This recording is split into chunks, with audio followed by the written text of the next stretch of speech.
Back again with another quick video for you guys. I'm getting a lot of questions on how do I start a trucking company. Okay, so we're gonna break it down and we're gonna go from there. So first things first, gotta create the LLC. Most important part, create the LLC, do S-Corp, get all your docs filled out. You can use InkFile. You can file it with your state yourself if you want to do it that way. That's first things first.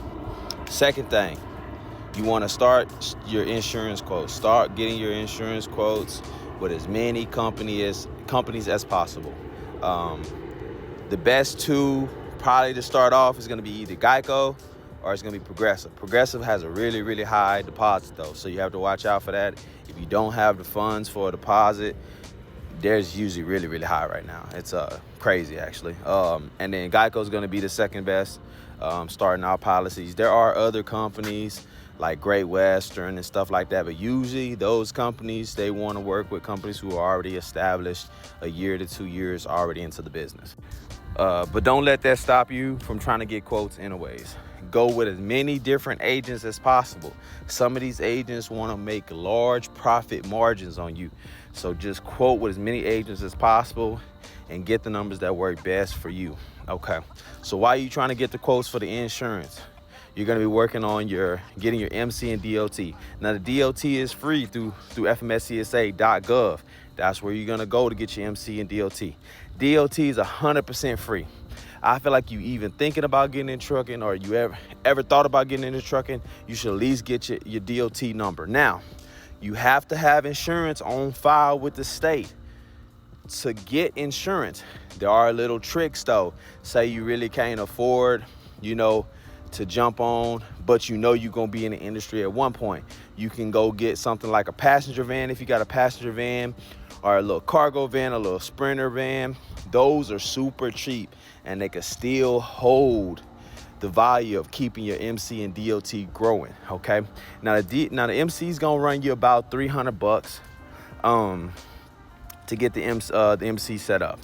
The state requirements or government requirements for MC is $1 million liability with 100K cargo right now. It used to be 750K liability with 100K cargo, but the new rules have changed that. Now you have to have $1 million liability with 100K cargo.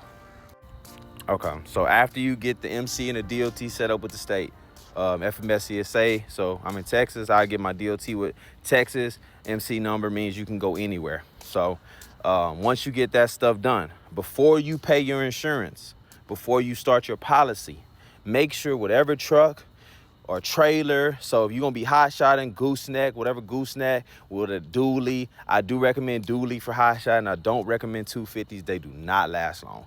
But some people get into the 250s, and I recommend always going with the 40-foot, man. Yeah, you're gonna be able to do less weight because you're non-CDL if you take the non-CDL route, but your truck and your equipment is gonna last so much longer. Now, if you're CDL, you got no problem, man. Jump into that 40-footer, jump into that 350, them 450s. You know what I mean? If you want to go 5,500, 7,500, 6,500s, do that too. But you want to definitely go ahead and lock in your trailer and truck. You want to make sure you can get approved for your truck and trailer, whether it's renting, whether it's buying, before you even go ahead and start that insurance. Because if you start the insurance and you drop that deposit and you can't even get approved for the truck and trailer, it's completely pointless, man. And I'm not saying that to be negative. I'm just saying that because I want to help people. I see so many people who try to get into the trucking game and they go out and spend all this money on insurance and stuff like that, and they can't even get approved for the truck. Truck is the hardest part. The trailer, you can go to rent a own place. You don't even have to run your credit sometimes. You get approved for a trailer. The truck though, you gotta have your credit situation straight, because there's two ways to get your truck.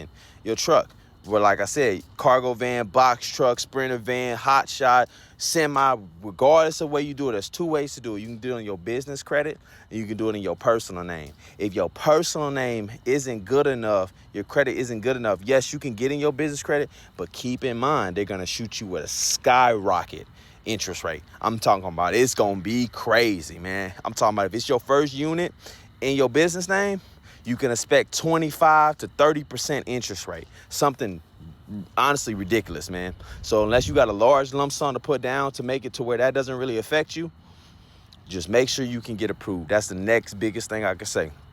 Make sure you can get approved for whatever kind of vehicle you're trying to drive, because that's so important, man. You do not want to invest all this money and time and you cannot get approved. Now, what I can say, if you're one of those people, you don't really know if you want to be in the trucking game, but you want to give it a shot, man, rent. I know people, I'm gonna get a lot of criticism on the renting. Yes, renting is terrible. You're not paying towards anything. The one thing I tell you about renting is if you go rent a vehicle, if it's a box truck, a semi, whatever it is, if you go rent it, you can always give it back.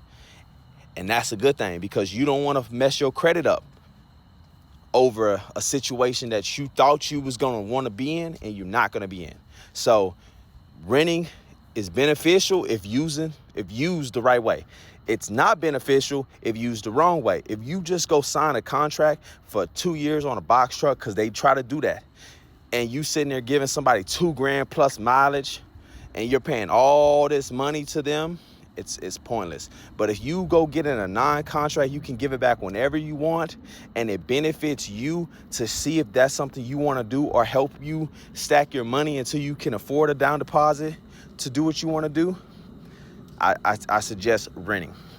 Now, last but not least, what you want to do after you get all that done, your truck done, you got your insurance policy, you're ready to go.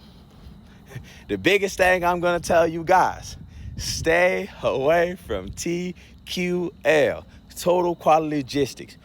Do not work with them unless you absolutely have to. I haven't booked a load with TQL in, I don't know, 2-3 years. I do not work with them. They are criminals, man. They will give you the cheapest rate. They will try to force you to take loads and tell you they're going to throw stuff on your MC if you don't take the load. They're going to try to put claims on your policy that wasn't even the driver's fault, or your fault, or your driver's fault, or whoever's fault. It's going to be the shipper fault, and they're going to try to stuff it on your insurance, make you pay for it, and make your insurance skyrocket. That's pretty much the only company I'm going to say I do not recommend. I know they take people at 0 days. I do not recommend them, though. I do not recommend them. Now, once you get running and you get it up, the load boards you want to have, that's a must-have for trucking. Okay, so truck stop, must-have. If you're doing semis, that's flatbeds, dry vans, reefers, step deck, load boards, RGNs, truck stop, number one load board. Second load board, if you're doing flatbeds, not too many hot shots I recommend on this one. Reefers, dry vans, box trucks, DAT. Next load, third and final load board I recommend is going to be 123 load board. If you're doing box trucks, reefers, dry vans, sprinter vans, I recommend 123 load board. And another one you can get, Central Dispatch. If you like to do cars, if you want to do cars, that's the best car load board on the board right now, Central Dispatch. Now, that's pretty much all you need to get going. If you have any specific questions you would love for me to answer, please drop a like, drop a comment, DM me, whatever, man. I'll get to all your questions. I'll answer anything you want. No courses needed, none of that. It's all free game. I appreciate all the love I've been getting and support I've been getting on the videos lately, man. I hope this answered a lot of people's question about how to get into the trucking game. Peace.